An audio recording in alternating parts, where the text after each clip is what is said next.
Hello folks, how are you? I said I put a video there today. I was supposed to put one up over the weekend, but here in Ireland there was a bank holiday weekend and I was absolutely flat out working. All hours of the night, sleeping most of the day, getting back up, going back into work for the night, all this kind of stuff. So yeah, really busy. So finally I got a bit of a sleep in, basically just up out of bed about an hour ago. Um, But yeah, just time to get some sleep, some rest, because it was a pretty intense weekend. But so yeah, I just wanted to talk about a few things. Um, Lads, today, as you know, is Tuesday. So 3 days time, we have the start of the Premier League. Obviously, we have ourselves playing Crystal Palace as the opener on Friday night on Sky Sports.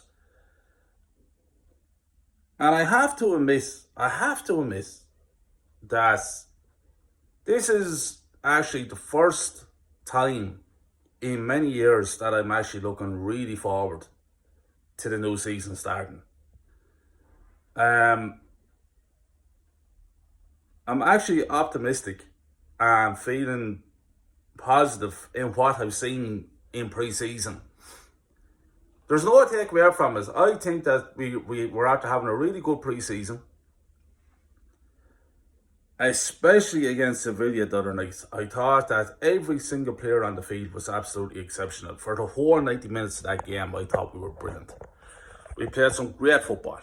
Um, Even players that I don't rate myself, as in Shaka, like, I thought they were exceptional, lads.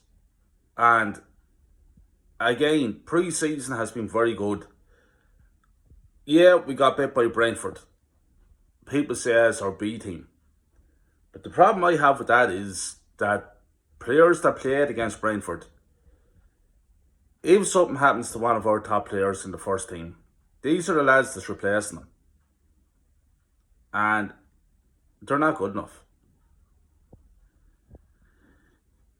But as I'm looking at these games in pre-season and looking at the first team players, our first 11, it's actually a good team when you look at it. Now, let's not get carried away.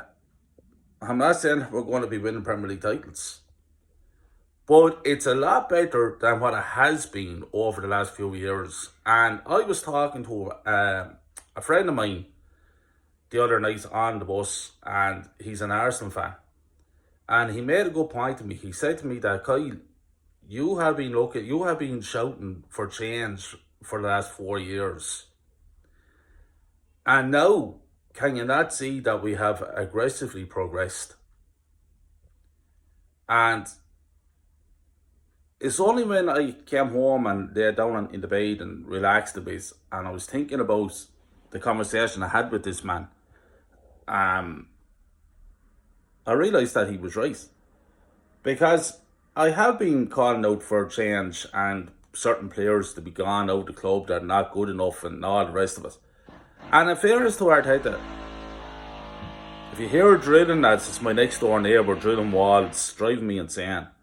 But Arteta has gotten rid of a lot of players that just weren't good enough to have the club at the standard that I want them at.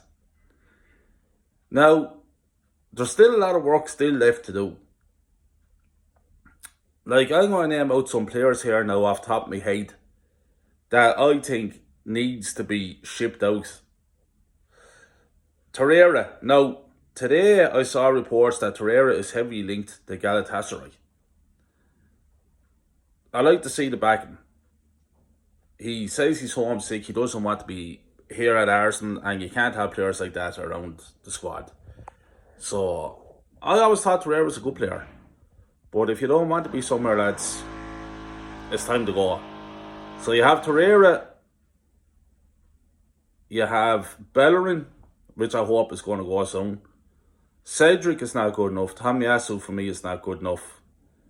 Sambi in midfield is not good enough. Pepe, I think there's a footballer in Pepe, but obviously Arteta doesn't want him, so I think it's time for Pepe to move on. Eddie Nketiah, that's not good enough. Xhaka, the less said about him, the better. And Elneny. Maitland-Niles. Reece Nelson. Murray. Rob Holding.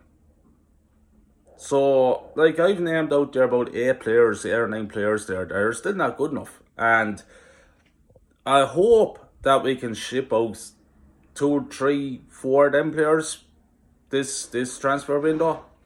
It will be a step in the right direction.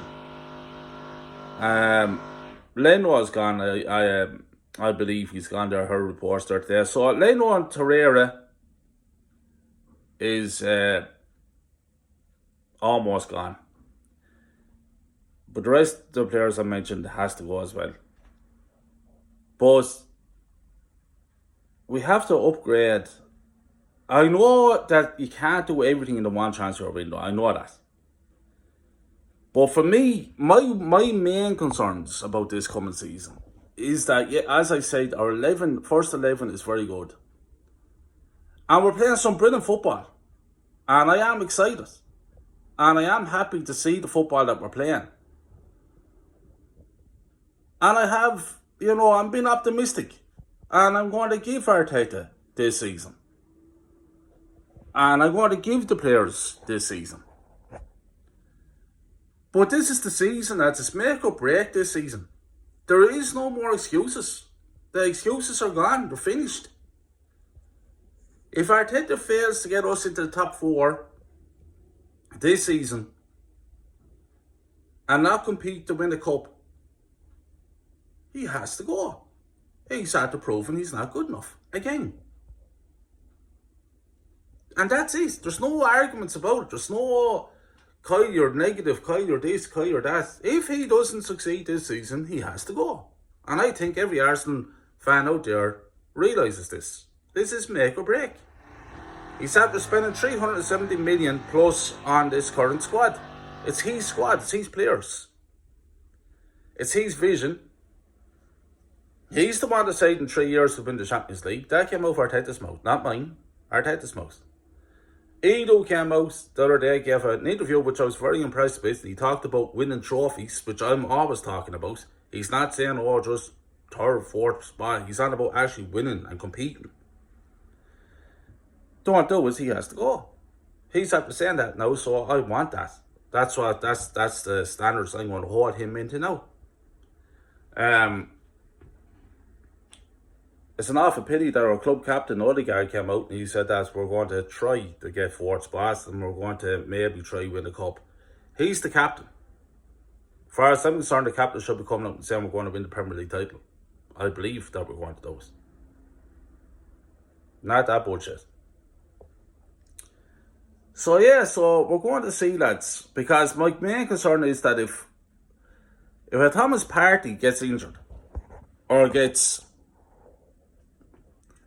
who knows about this alleged case that's against him, if he's found guilty and that's, if anything happens to Thomas Partey, and we all know he gets injured, who at the moment, as I speak today, I know that the window is open to the 1st of September, but as we speak now, going into the Crystal Palace game on Friday night, if Thomas Partey gets injured, who do we replace him with?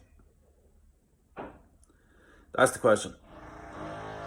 If Jesus gets injured, are we actually relying on Eddie Nketiah to push us forward? If Saka gets injured, who do we play there? Ramsdale gets injured. We have Matt Turner coming in as second choice goalkeeper. He wouldn't stop. He wouldn't stop laughing at us. So we still have Xhaka, by the way, in that 11, because if Xhaka is fit, he gets in there in that number 11 all the time, in the first team all the time. And he's not good enough. So for me to challenge and to compete, we need to upgrade in certain areas of the field. We need a new right back. We need a new right back, in my opinion. We need a second choice goalkeeper that's much better than Matt Turner, because Matt Turner is not a goalkeeper. We need a right winger if they're going to get rid of Pepe, in case something happens to Saka. We need a midfielder that's able to come in and do Thomas Partey's job, not relying on an El Neni. Not good enough. We want to get an upgrade on Xhaka's position. And we definitely need a new striker. So there's still a lot of business to do, in my eyes, to get us to where we should be. But we are working on it. And I will be positive about it. We are working on it. But I want to see more done than what's been done.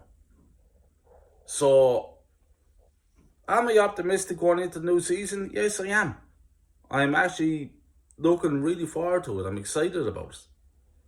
We're playing some really good football in pre-season. It's really good to see. But at the end of the day, lads, as we all know, it's only pre-season. It means nothing when it comes to the Premier League.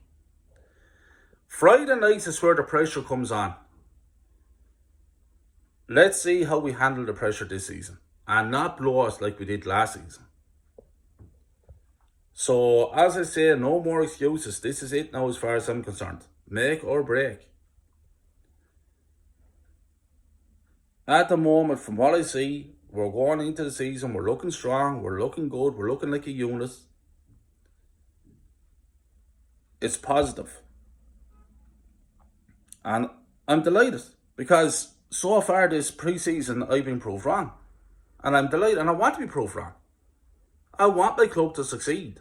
I want to see my club winning Premier League titles. I want to see them winning cups. We're in the Europa League. Why not go and try to win the Europa League? I think it's a great competition for us to win this season. Go out there and do it. Prove me wrong. So, let's see what happens over the next couple of days coming up to the season. See if we can get anyone else in. And I will definitely be posting up a video beforehand about the coming season and what I think and what I believe. And until then, lads, I will see us all, and thanks for tuning in to me. I think it's the first video I put up that I'm actually optimistic. And I know that the man I was talking to the other night, I know he looks at my videos, and I told him that I will be putting up a video, and I am actually positive. So I know he'll be watching this one. So I'd just like to say to him that we'll definitely be on contacting each other throughout the season. And I appreciate what you had to say to me the other night. And yeah, I'm looking forward to more conversations about the coming season with you. Anyway, lads, on that note, I'll talk to you all later on. Thanks for tuning in. Really appreciate it. All the support really means a lot to me. And yeah, optimistic. Smiling for a change. See you, lads. Take care.